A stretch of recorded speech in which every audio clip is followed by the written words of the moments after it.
Europe 1, la vie en bleu.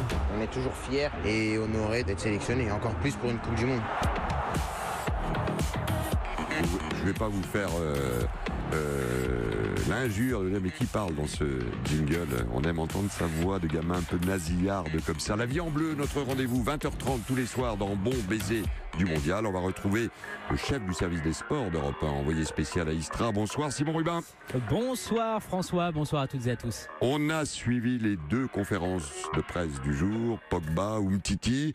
Les Bleus sont apparus dans leur bulle vraiment, et peuvent-ils se protéger, Simon, de ces images qui doivent forcément leur parvenir de dizaines, centaines de milliers de personnes sur les Champs-Élysées, de commentaires autour de cette émulation qui est en train de monter en France, qui monte peut-être un peu vite, mais voilà, notre pays n'est pas forcément un pays de foot, ça monte vite et ça peut retomber très vite. Par rapport à ce climat extérieur, comment vous avez ressenti l'équipe de France, Simon ? C'est là que c'est intéressant en fait, effectivement, parce que souvent on parle de cette équipe de France qui est un peu dans sa bulle, qui est, c'est vrai, isolée ici à Istra, dans la campagne moscovite, avec un centre d'entraînement très surveillé, un hôtel totalement fermé à la présence extérieure. Et là, pour le coup, à l'issue de cette demi-finale remportée, on a vu effectivement toutes ces scènes de liesse populaire, et les joueurs les ont vues aussi. Et ce qui finalement nous a permis tous de nous rendre compte, si on avait encore besoin véritablement de s'en rendre compte, mais que les Bleus n'étaient pas si isolés que ça. Et effectivement, de l'extérieur, il leur parvient en fait absolument tout. Ils ont tous vu les vidéos, les photos. Il faut dire aussi qu'ils sont tous sur les réseaux sociaux, ou quasiment tous. Ils ont en plus vu leurs proches qui leur ont un petit peu parlé de ce qui se passait. Et donc ça, c'est vrai que c'est intéressant parce qu'à la faveur de ces images-là, les Bleus en ont parlé. Et de la même manière d'ailleurs, Paul Pogba qui a parlé à la fois de ces images-là, et je pense qu'on va l'écouter dans un instant, mais qui parlait aussi des critiques. Et on a bien vu finalement qu'au sein de cette équipe de France, on percevait le monde extérieur, qu'on n'était pas du tout fermé comme certains veulent le dire. Même si Pogba parfois est un petit peu maladroit, il n'ose pas vraiment dire qu'ils sont totalement dans une bulle, et en même temps il n'ose pas dire qu'il est sensible aux critiques. Donc c'est un peu compliqué pour les Bleus de gérer tout ça, mais ce qui est clair ce soir, c'est effectivement ils sont au courant de ce qui se passe, et ils l'utilisent, que ce soit les critiques négatives ou les belles images, pour se motiver. Je vous propose, Simon, on va écouter justement par rapport à cette question, les critiques, l'environnement extérieur, comment est-ce qu'on ressent ça, comment est-ce qu'on réagit quand on est dans sa bulle d'Istra. Réponse de monsieur Paul Pogba. Je n'ai jamais écouté les critiques, ça n'a jamais été mon point. Déjà, avant de commencer cette Coupe du Monde, j'avais déjà parlé, j'avais dit des choses, mais bon, je pense que voilà, on le prenait mal, aujourd'hui on le prend bien et on réalise les choses. Aujourd'hui, si je grandis aussi, c'est grâce au groupe, grâce au coach, grâce à tout le monde. Et là, je prends en maturité tous les jours. Donc. Et aussi les critiques, même si je ne regarde pas, ça vient toujours dans mes oreilles. Aussi, ça m'aide aussi à avancer. Donc. Mais ça ne veut pas dire qu'il ne faut pas critiquer. Donc c'est bon, mais...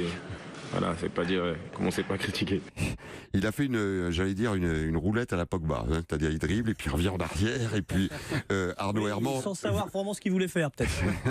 C'est vraiment du Pogba. Arnaud Herman, ces rapports des joueurs aux suiveurs, c'est un des grands classiques, sauf que maintenant on est à l'heure des réseaux sociaux, on est à l'heure d'une circulation accélérée de l'information, et évidemment ça complique cette relation avec l'extérieur. Oui, et puis alors après il faut voir si ce que dit Pogba est vrai, c'est-à-dire est-ce qu'il ne lit pas les critiques, parce que ça c'est souvent parfois un discours un peu de façade, mais le problème souvent c'est que les joueurs, on leur raconte, donc il y a déjà un filtre.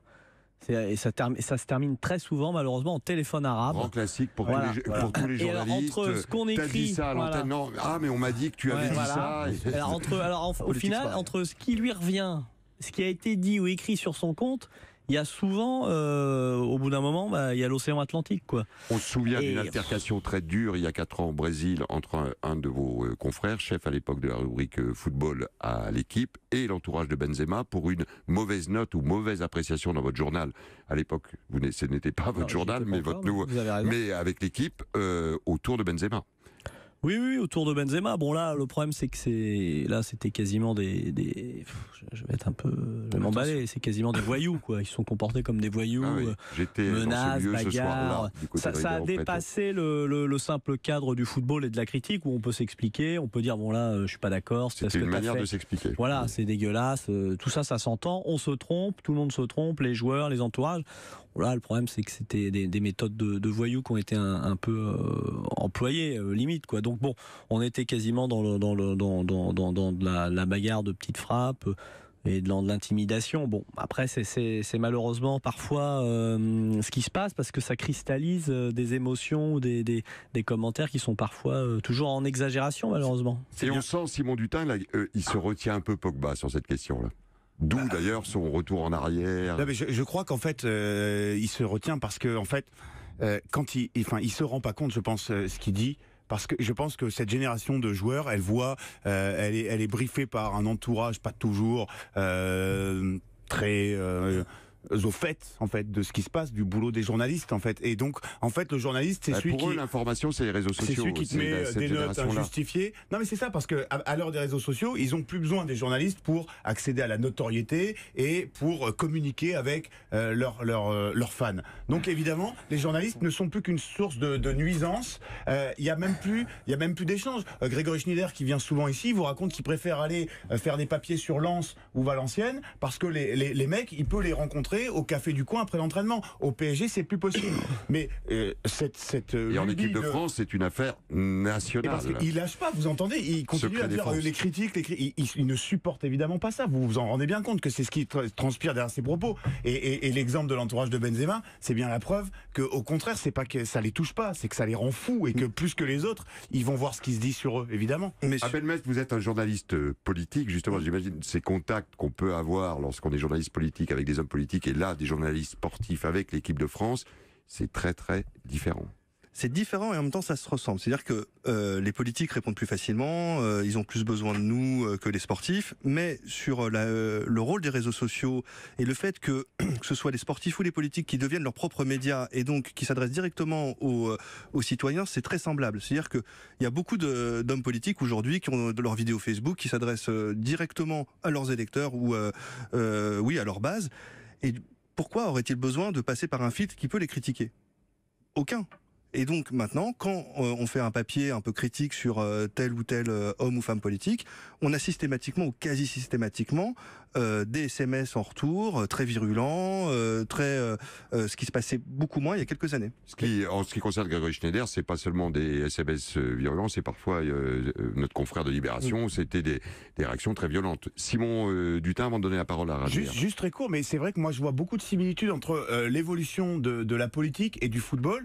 Et quelque part, le football, c'est le sport dans lequel les acteurs ressemblent le plus à des hommes politiques, notamment dans la perte de substance dans le message. C'est-à-dire le discours très formaté au micro, on fait très très attention à ce qu'on dit, et les rares fois où il y a une petite goutte là de substantifique moelle, tout le monde se jette dessus et la reprend et du coup lui donne un relief et une visibilité qu'elle n'aurait pas. Et il y a de moins en moins de fond dans le message qui est Simon, vous êtes en train de pourrir mon conducteur parce que politique et sport équipe de France, ça vient tout à l'heure. Ah.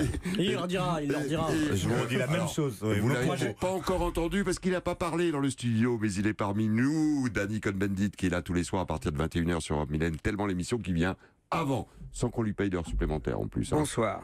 Mais alors là, je veux bien rajouter quelque chose. Réaction à Simon Dutin avant de donner la parole à Ravière qui veut réagir. Oui, je veux dire quand même, c'est que aussi les médias, ils sont spécialistes de prendre la moitié des petites phrases. Hein, c'est comme ça, il faut arrêter quand même de mettre tout ça sur le dos des politiques. Je l'ai dit, hein, il faut arrêter.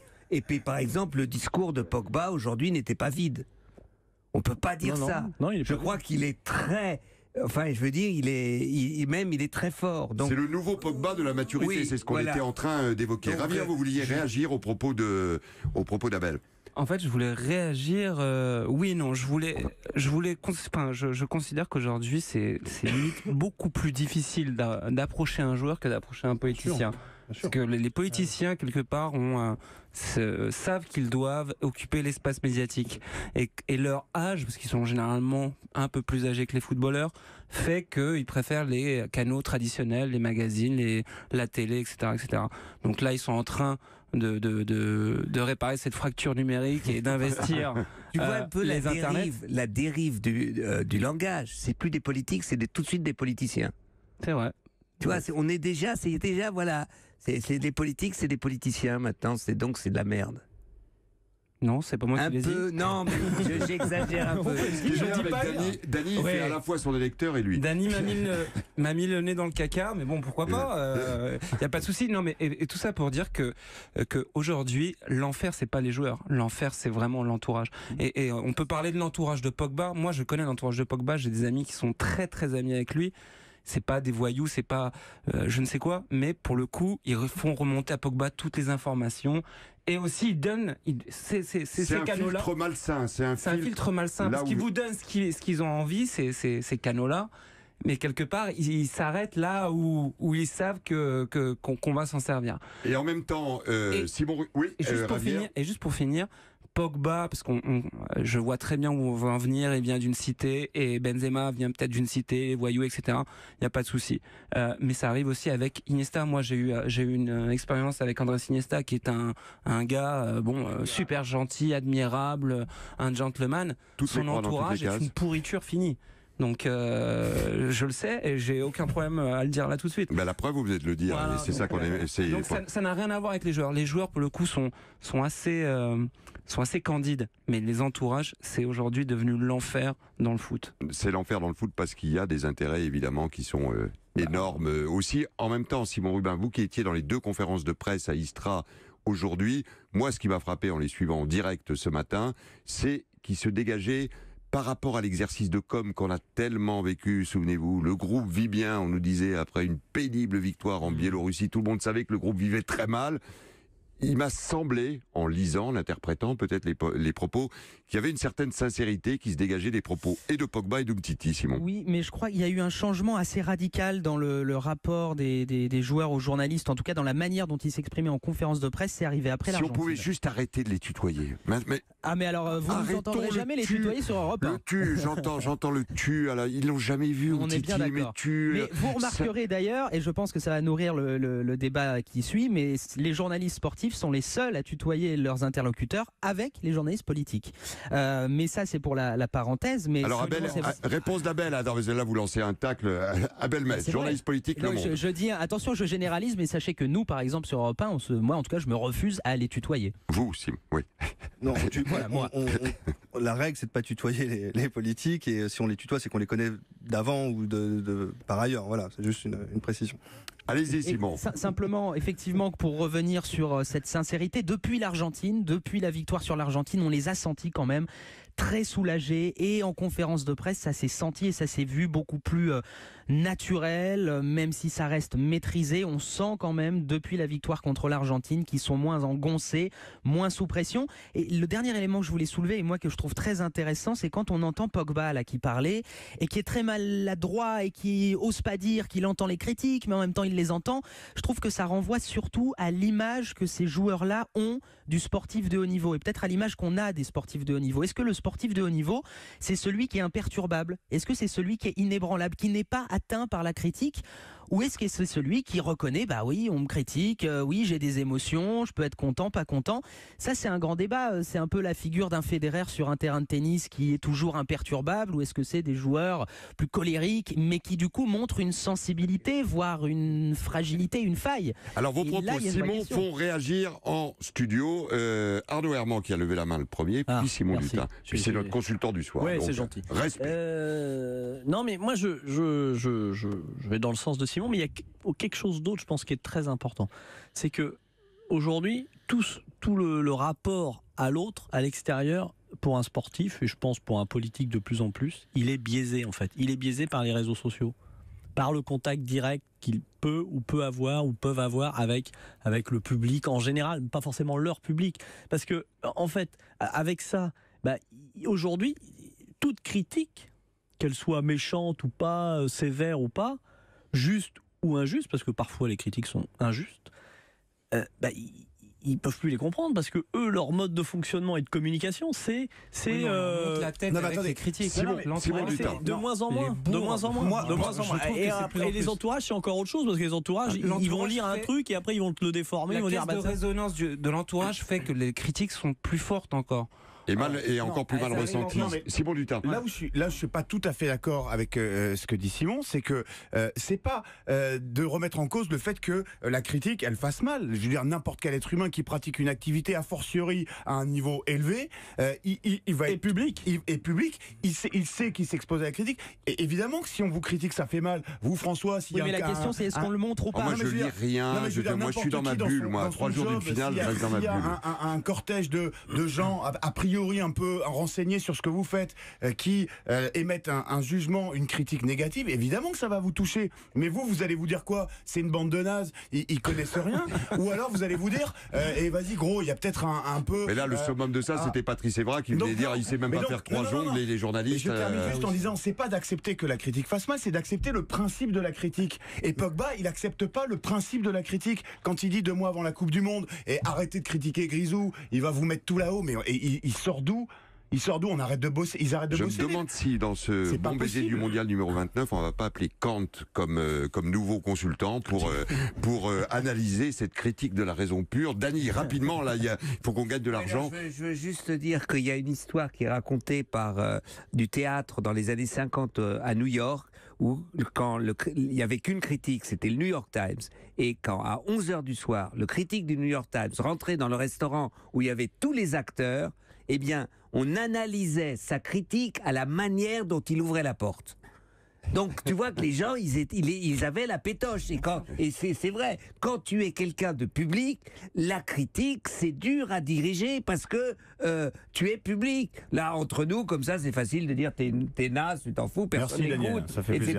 Non, mais c'est vous vrai. rigolez, on a 3 millions d'auditeurs, là, en ce moment. Allez, Abel Mess pour le mot de la fin. Daniel Cohn-Bendit m'a piqué le ballon, là, parce que c'était exactement la comparaison que je voulais faire avec les acteurs. Il est très fort pour ça. Vous savez que sur les crampons, il y a la de cinéma qui refusent de répondre à certains journalistes parce qu'ils les ont critiqués dans Bien sûr. une précédente œuvre. Donc c'est co-substantiel à une exposition publique. Et à ce qu'est notre monde d'aujourd'hui, et le foot évidemment, et l'équipe de France encore moins, n'y échappe pas. Merci Simon Rubin d'avoir été avec nous pour ce débat. On était loin du 4-3-3 ou du milieu en losange, mais on était dans le losange de la critique et c'était également intéressant.